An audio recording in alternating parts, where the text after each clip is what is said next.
இன்றைக்கு நாம் தியானிக்க இருக்கிற வசனம் எபிரேயர் 12ஆம் அதிகாரம் 29வது வசனம். நம்முடைய தேவன் பட்சிக்கிற அக்னியாக இருக்கிறாரே. நம் தேவன் எப்படிப்பட்டவர்? அவர் பட்சிக்கிற அக்னி, அவர் எரிச்சலுள்ள தேவனே. உபாகமம் 4:24 பார்க்குறோம். உன் தேவனாகிய கர்த்தர் பட்சிக்கிற அக்னி, அவர் எரிச்சலுள்ள தேவன். தேவன் எரிச்சலுள்ளவர், பட்சிக்கிற அக்னின்னு ஏன் சொல்லப்படுதுன்னா, தேவனுக்கு விரோதமாய் ஜனங்களை என்ன செய்ய வேண்டாம்னு சொல்கிறாரோ அதுதான் அவங்க செஞ்சாங்க இல்லையா. அவங்க தேவன் எதை விளக்கினார்? விக்கிரகத்தைய அருவருப்பான கிரியைகளும் உங்களுக்கு உண்டாக்காதபடி எச்சரிக்கையாக இருங்கன்னு சொல்கிறார். ஆனால் அவங்க அதுக்கு கீழ்ப்படியாமல் அந்த விக்கிரகங்களை எல்லாம் அவங்க உண்டாக்கி அதை பின்பற்றதுனால தேவன் அவர்களை அக்னியினாலே பட்சித்தார். அவர் எரிச்சலுள்ள தேவன்னு பார்க்குறோம். உபாகமம் 9ஆம் அதிகாரம் 3ஆம் வசனத்தில் பார்க்குறோம். உன் தேவனாகிய கர்த்தர் உனக்கு முன்பாக கடந்து போகிறவர் என்பதை நீ இன்று அறிய கடவாய். அவர் பட்சிக்கிற அக்னியை போல அவர்களை அழிப்பார், அவர்களை உனக்கு முன்பாக விழப்பண்ணுவார். இவ்விதமாக கர்த்தர் உனக்கு சொன்னபடியே நீ அவர்களை சீக்கிரமாய் துரத்தி அவர்களை அழிப்பாய்ன்னு மோசேக்கு சொல்கிறாரு. ஏன்னா இஸ்ரேல் ஜனங்க எகிப்திலிருந்து புறப்பட்டு போகிறாங்க இல்லையா, வனாந்திர வழியாய் கானானுக்கு போகிறாங்க. கானானுக்கு போகிறதுக்கு முன்னாடி யோர்தானை கடந்து எரிகோ மதில் விழுந்ததுக்கு அப்புறம்தான் அந்த எல்லையை போய் அவங்க சுதந்திரிக்க போகிறாங்க. அங்கே 31 ராஜாக்களும் 7 விதமான ஜாதிகளும் இருக்காங்க இல்லையா. ஏத்தியர், எபூஷியர், கானானியர், பெர்ஷியர், கிர்காசியர், இந்த மாதிரி 7 விதமான ஜாதிகள் இருக்குது. அதில் ஏனாக்கு புத்திரர் என்கிற ஒரு அரக்க கூட்டம் மாதிரியானவங்க, அவங்க பெரியவர்களும் நெடியவர்களுமா இருக்காங்க. அவர்களை பார்த்து இஸ்ரவேல் ஜனங்க பயப்படாதபடிக்கு கர்த்தர் என்ன சொல்கிறார்? உன் தேவன் உனக்கு முன்பாக கடந்து போவார் என்பதை நீ அறிந்து கொள்ளுவாய். நான் பட்சிக்கிற அக்னியை போல அவர்களை அழிப்பேன்னு சொல்கிறாரு. உனக்கு முன்பாக நான் சொன்னபடியே சென்று அந்த கிரியைகளை எல்லாம் அழித்து சீக்கிரமாய் துரத்தி அவர்களை நீ அழிப்பாய்ன்னு சொல்கிறார்.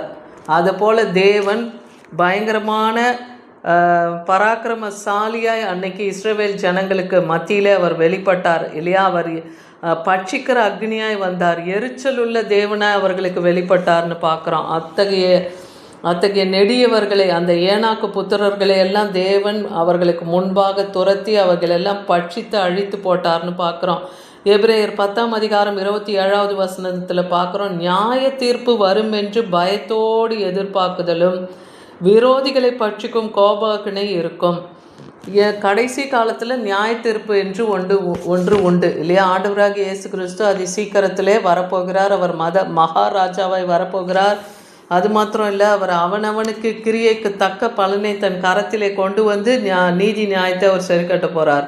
அதனால வரப்போகிற அந்த நியாய தீர்ப்புக்கு எல்லாரும் பயந்து எதிர்பார்த்து இருக்கும்போது அவர் விரோதிகளை என்ன பண்ணுவாரா?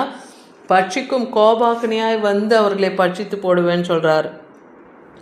2 தெசலோனிக்கர் 1ஆம் அதிகாரம் 8ஆம் வசனத்தில் பார்க்குறோம். கர்த்தராகிய இயேசு தமது வல்லமையின் தூதரோடு ஜுவாலித்து எரிகிற அக்னியோடும் வானத்திலிருந்து வெளிப்படும் போது அப்படி ஆகும். எப்படி ஆகும்னு பார்க்குறோம்.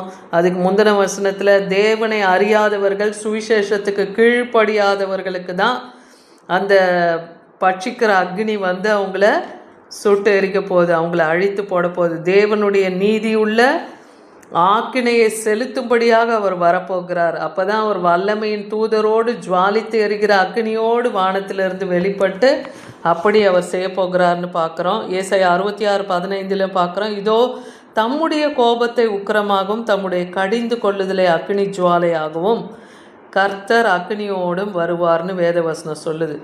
தேவன் கோபத்தையும் உக்கிரத்தையும் தம்மை கடிந்து கொள்ளுதலையும் அக்னி ஜுவாலையாக கொண்டு வருவார். அவருக்கு விரோதமாய் நடக்கிறவர்கள், விக்கிரக ஆராதனைக்காரர்கள், அப்படிப்பட்டவங்களுக்கு தேவன் நீதிய நியாயத்தையும் சரி கட்ட அவர் அக்னியாக வரப்போகிறார். அவர் பெருங்காற்றை போல தன்னுடைய ரதங்களோடும் அவர் வரப்போகிறார். அப்படி அவர் நீதி நியாயத்தை சரி கட்டி போட போகிறார். யாத்ராகமம் 24ஆம் அதிகாரம் 17வது வசனத்தில் பார்க்குற மோசே ஒரு முறையும் தேவனை தரிசிக்க கொடுமுடியின் மேல் ஏறி வரும்போது அங்கே கர்த்தருடைய மகிமையின் மேகம் சூழ்ந்து அதுக்கு மத்தியில் தேவனுடைய பட்சிக்கிற அக்னியை இஸ்ரவேல் புத்திரர்கள் பார்க்குறத பார்க்குறோம். அப்படி ஒரு முறையும் அந்த பட்சிக்க அக்னியை பார்க்கும்போதெல்லாம் இஸ்ரவேல் புத்திரர்கள் பயந்து நடுங்குறாங்கன்னு பார்க்குறோம். அப்போ மோசே தேவனை தரிசித்துட்டு வரும்போது அவருடைய முகம் அவ்வளோ பிரகாசமாக இருக்குமா. அவர் தன் முகத்தை மூடும்படியாக இஸ்ரவேல் ஜனங்கள் அந்த சபையார்கள் அவரை நோக்கி சொல்லுவாங்களா, உன் முகத்தை மூடு, உன் மேலே பிரகாசிக்கிற அந்த வெளிச்சத்தை எங்கள் கண்களால் காண முடியலையேன்னு. அப்படி தேவன் கொடுமுடியிலே இது இஸ்ரவேல் புத்திரர்களுக்கு பட்சிக்கிற அக்னியாய் அவர்களுக்கு வெளிப்பட்டார்னு பார்க்குறோம். சங்கீதம் 97:3 பார்க்குறோம். அக்னி அவருக்கு முன்பு சுற்றிலும் இருக்கிற அவருடைய சத்துருக்களை சுட்டெரித்ததுன்னு பார்க்குறோம்.